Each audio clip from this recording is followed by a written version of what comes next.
приняли решение о перезагрузке. В случае с Fortnite причина несколько другая. Юные сердечки фортнайтеров СНГ просто забились. Покинул состав Адриан, покинул состав Хоббит.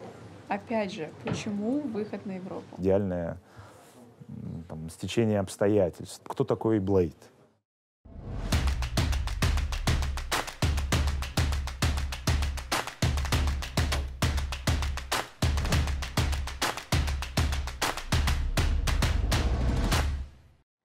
Всем привет! С нами сегодня Константин Пекинер, который был у истоков создания Gambito Sports.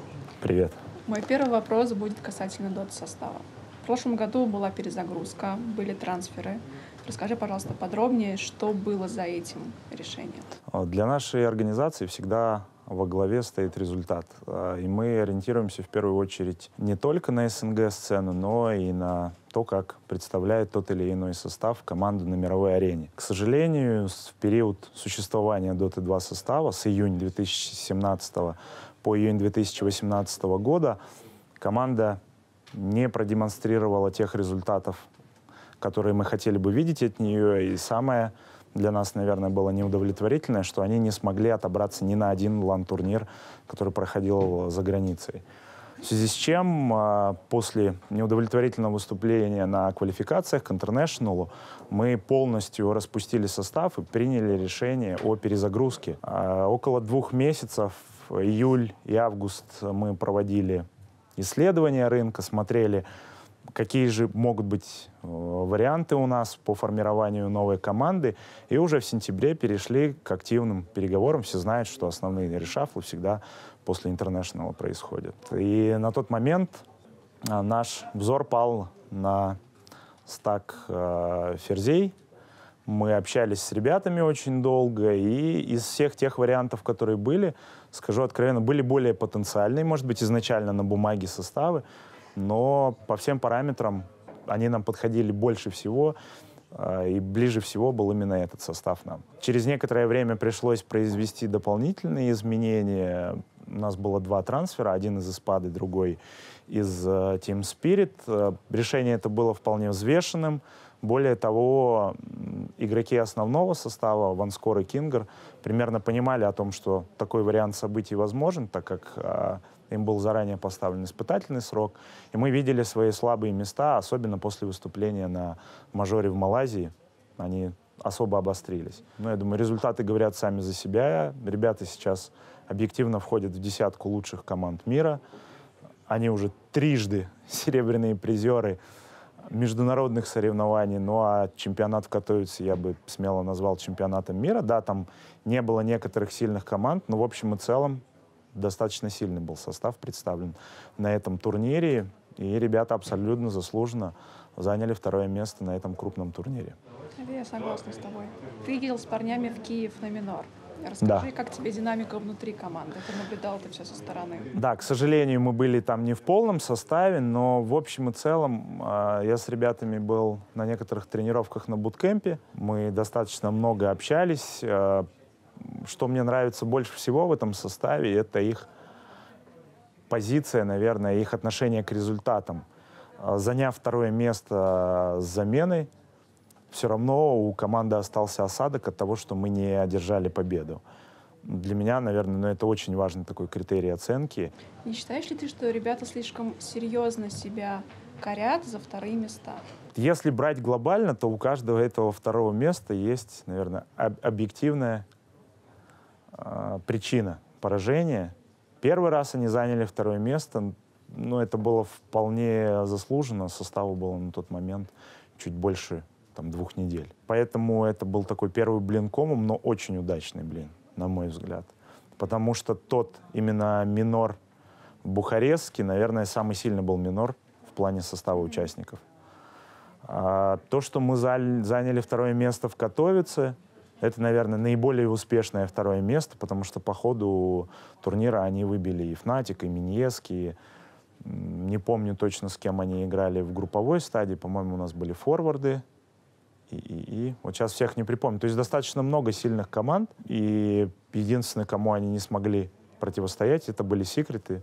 Объективно говоря, 1-я, 2-я команда мира на протяжении уже всего этого сезона 18-19 года. Здесь никаких нет. Ну а Киев игра с заменой. Поэтому как вот посмотреть под другим углом? Но мне кажется, что это правильная позиция, когда, несмотря на какие-либо оговорки, будь то мы еще слишком молодые, не успели сыграться, или мы играли с заменой, или Секрет одна из лучших команд мира, нам нужно время, чтобы понять, как обыгрывать такие коллективы. Мне кажется правильным, когда ты требователен к себе и идешь там, к своей цели очень ответственно и не принимаешь никакие вторые и третьи места как результат, готовясь только к победе. Это хорошо. Перейдем к Лиге легенд. Совсем недавно подписали нового игрока, Икстилка. Расскажи всем, почему европеец. Да, наверное, немножечко стоит откатиться назад и пояснить там, о логике принятия решений, которые были в конце года.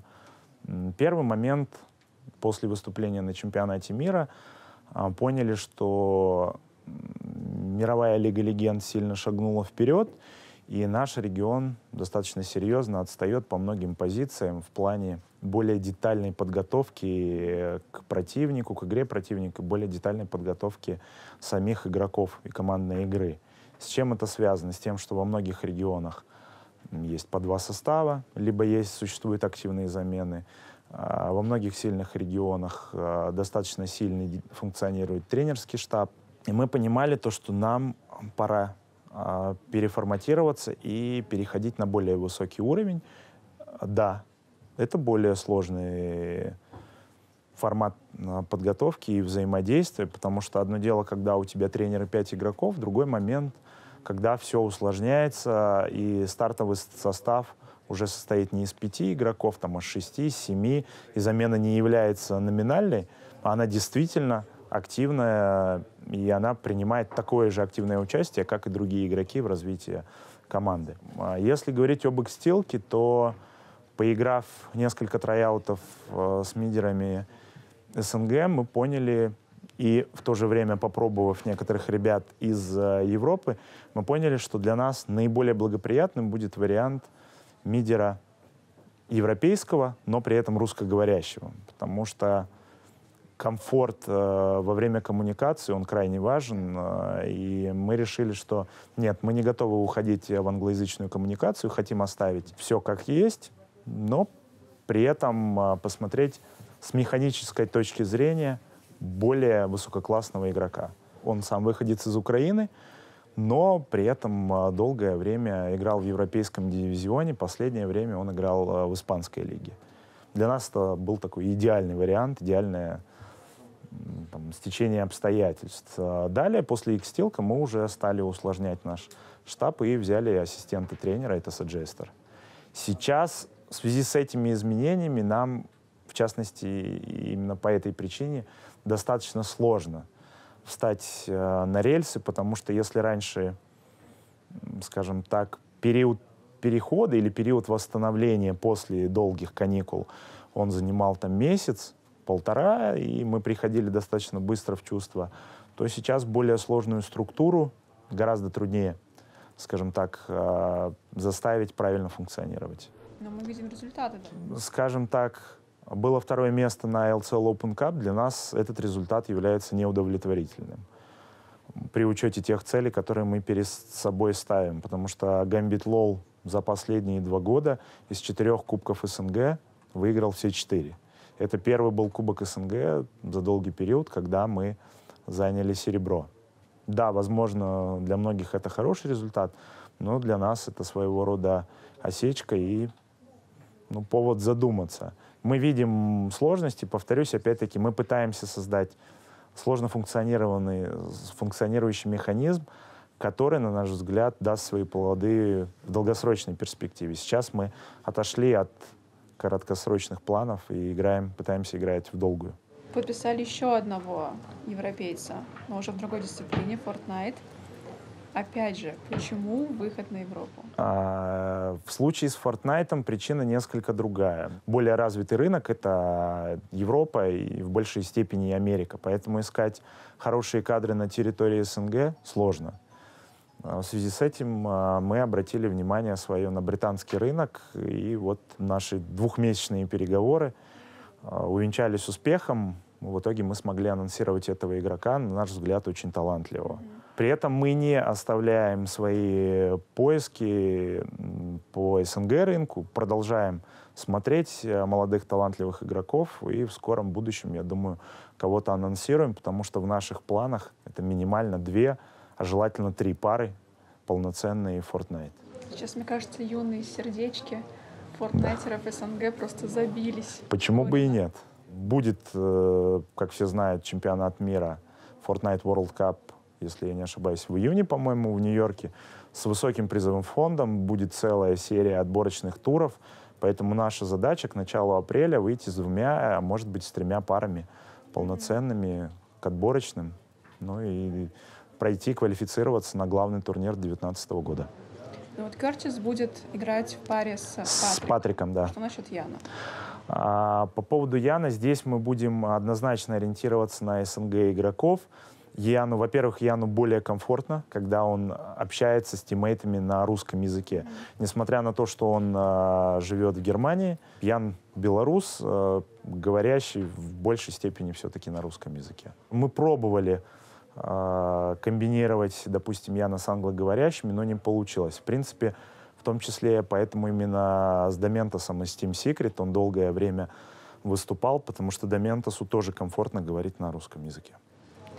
Частый вопрос от наших подписчиков и вообще фанатов Fortnite: почему Патрик и Ян не играют вместе? Было это связано главным образом с тем, что Яну 16 лет исполнилось только в январе 2019 года. До этих пор, если вы помните, был такой турнир, как TwitchCon Final, там это, по-моему, осенний скермиш был, с финалами на TwitchCon, и на этом турнире действовало возрастное ограничение. Ян чисто физически не мог выступать с Патриком, поэтому мы были вынуждены прибегать все это время к временным заменам. С Патриком все понятно, он будет с Кортисом выступать, а Яну мы параллельно там пробуем найти игрока из СНГ, и, возможно, в скорое время будут... Скоро ждать анонса. Да, будем ждать анонса. Опять-таки была вынужденная мера, когда анонсировали инвайт Яна на ESL Royale, турнир, который проходил в Катовице от ESL. У нас не было особо вариантов,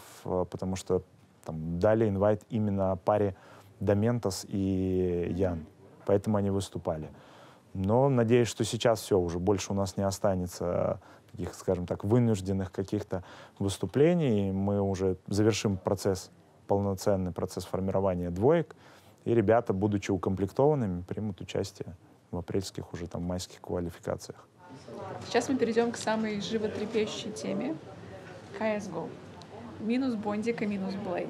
Почему именно сейчас такое решение было принято? Если мы говорим по поводу Бондика, именно с ним мы просто не продлеваем свои взаимоотношения. Они плавно заканчиваются, и мы решили, что не готовы пока подписывать с ним основной контракт. В случае с Блейдом Андрей пришел в Гамбит, объективно говоря, наверное, в самый сложный период, в период, когда команда испытывала трудности. Покинул состав Адрен, покинул состав Хоббит, это 2 ключевых игрока того старого звездного состава. Андрею пришлось нелегко, но мы для себя поставили, скажем так, некий период, в котором мы готовы ждать результата, после чего, в том случае, если результат не последует, мы будем переформатировать. Прошло около 5 месяцев. Те ожидания, которые у нас были, к сожалению, они не были реализованы. Я не могу сказать то, что Андрей плохой тренер. Нет, я ездил на большое количество турниров ребят, я видел, как он работает день и ночь, не покладая рук, но состав не показал результат ни на одном из турниров. И мы хотим понять, в чем же истинные причины. Я хочу для себя разобраться, благо именно в CSGO у меня достаточно много знаний. Я и сам был раньше профессиональным игроком, пусть в CS 1.6. Когда состав долгое время не показывает результата, очень сложно разобраться, в чем истинная причина. В конкретном игроке. Или, возможно, это серия неудач. или там неправильная подготовка и так далее и тому подобное. Слишком много факторов, поэтому мы сейчас пытаемся исключать один за другим и пытаемся сделать для себя своего рода аудит, чтобы понять истинные причины. Ну, я думаю, где-то там в начале уже апреля последуют какие-то изменения. Не считаешь ли ты, что команде в нынешнем состоянии нужен психолог? Во-первых, я считаю, что именно в нашем регионе, в СНГ, психолог не способен привнести такой импакт, как, допустим, в иностранных регионах. Почему? Если мы посмотрим в целом на уклад жизни, допустим, американцев или европейцев, то для них повседневная работа с психологом или встреча с психологом — это норма жизни. Давайте будем смотреть правде в глаза и посмотрим на наши реалии даже сейчас, когда прошло около 20 лет нашего более тесного взаимодействия с европейской и американской культурой. Объективно говоря, мы еще пока не на том уровне с точки зрения готовности воспринимать. Да, психолог в любом случае сможет принести свою пользу. Психолог может лишь помочь или усилить что-то, но когда у тебя в принципе нет результата, то, мне кажется, тут все-таки дело не в психологе, и его роль не настолько велика. Немножко отмотаю назад. Почему Димасика посадили на скамью запасных? На этот вопрос я, к сожалению, полноценно не смогу ответить, потому что решение целиком и полностью принимал Андрей как тренер состава. Вообще мы отдаем достаточно много полномочий и функционала в руки тренерско-менеджерского штаба. Это одна из наших, наверное, таких идей. И, мы считаем это правильным. Стараемся не влиять на эти решения. Да, если они вызывают много вопросов и сомнений, я могу подключиться, они согласовываются со мной, но в массе своей тренер принимает подобные решения самостоятельно по поводу замены того или иного игрока. У Андрея очень надо понимать, кто такой Блейд. Это человек с очень четким структурным мышлением. Он всегда знает на 1000%, как должно быть, как он хочет выигрывать. Поэтому высокопрофессиональный тренер, у которого не бывает каких-либо сомнений. Если он сделал этот шаг, он был взвешенным, осознанным, потому что именно Андрей сам был всеми руками за то, чтобы попробовать Димасика, за то, чтобы он стал новым игроком. Если спустя 2 месяца Андрей принял такое решение, опять-таки оно было взвешенным и продиктовано объективными причинами. Он не принимает каких-то таких, повторюсь, необдуманных, быстрых решений. То есть мы можем увидеть Диму в основном составе сейчас? Все может быть. Повторюсь, сейчас состав этот ждет перезагрузка, которая в первую очередь первым этапом станет аудит. Как тренер с многолетним опытом я обязательно подключусь к формированию состава CSGO. Для нас это одна из самых главных дисциплин. Ну а пока мы находимся в поисках нового тренера и формировании тренерского штаба для будущего состава. Можешь ли ты приоткрыть тайну и сказать, есть ли кто-то на примете или нет? Нет, на примете никого нет. Мы начинаем все с нуля. На текущий момент я другого выхода из сложившейся ситуации не вижу. Возможно, там придется подождать несколько недель или даже месяц, но игра стоит свеч. Я думаю, все уже соскучились по высоким результатам, а мы в первую очередь. 13 марта мы объявили о партнерстве с ВАЗ ТВ. Расскажи подробнее, что это такое. ВАЗ ТВ — это стриминговая мультимедиа-платформа. Если вы обратили внимание, то уже на форме ребят появились логотипы ВАЗ ТВ. Для нас это стратегически важное партнерство. Помимо того, что это новый спонсор киберспортивного клуба «Гамбит eSports», мы еще и запускаем совместный проект, на который возлагаем достаточно большие надежды. Проект называется «Лига Гамбит». В чем суть этого проекта? На базе стриминговой платформы мы будем проводить своего рода конкурс «Гамбит ищет таланты». И именно «Лига Гамбит» станет для нас экспериментальным, но крайне важным селекционным инструментом. Именно Лига Гамбит позволит простым, никому неизвестным игрокам попытать свои силы и попасть в киберспортивный клуб Gambit eSports. Ты сама прекрасно знаешь, что десятки, сотни вопросов еженедельно поступают к нам от потенциальных игроков. Как попасть в тот или иной состав Gambit? Что надо сделать, чтобы их заметили? Ваши все молитвы были услышаны, и теперь будет создан подобный инструмент, который даст вам эту возможность. Объективно, на текущий момент, какие есть варианты у молодых игроков? Вариант номер раз – это если за вас кто-то поручится, и вы попадете за счет рекомендаций. Сразу скажу, что это, наверное, наиболее трудный путь. Второй вариант – если вы занимаете топовые строчки мировых рейтингов, европейских рейтингов, и речь идет о разных дисциплинах игровых. И третий вариант – это если вы уже играете в профессиональной команде, то есть если вы уже, например, в топ-20 СНГ, тогда для вас есть шанс быть замеченным в более профессиональный коллектив из СНГ, например, по CSGO. В случае с Дотой или Лолом, то тут вообще речь идет только о 10 командах. Итого, подводя итоги, мы понимаем, что если вы максимально не приближены к касте самых крупных профессиональных киберспортивных клубов, то у вас практически нет шансов, чтобы пробиться. Мы верим в то, что Лига Гамбит позволит вам достучаться до нас, а нам отыскать вас, молодых самородков. Причем будет упор наибольше сделан на молодые кадры. По каким дисциплинам будет набор и когда открывается регистрация? Регистрация уже открыта. Вы можете пройти ее на сайте vas.tv. Экспериментальными двумя дисциплинами будут Dota 2 и League of Legends. Потом также будет, насколько я знаю, по CSGO запущен проект. О старте лиги, о правилах, этапах и так далее следите за медиаресурсами клуба Gambit eSports и следите за сайтом vas.tv. Вся информация в полном объеме будет там выкладываться. На презентации партнерства с vas.tv ты объявил о Gambit Youngsters. Это что такое? Youngsters — достаточно популярное понятие в английском футболе. Оно характеризует молодых, талантливых ребят, которые только начинают свой путь. Иными словами, Youngsters — это такая молодая звездочка. Именно это понятие мы хотели внести, и именно это название получит наш молодой и амбициозный отдел, молодежный отдел Gambit eSports. С текущего момента структура киберспортивного клуба будет выглядеть следующим образом. Во всяком случае, по каждой дисциплине мы будем стремиться и стараться прийти к этой формуле.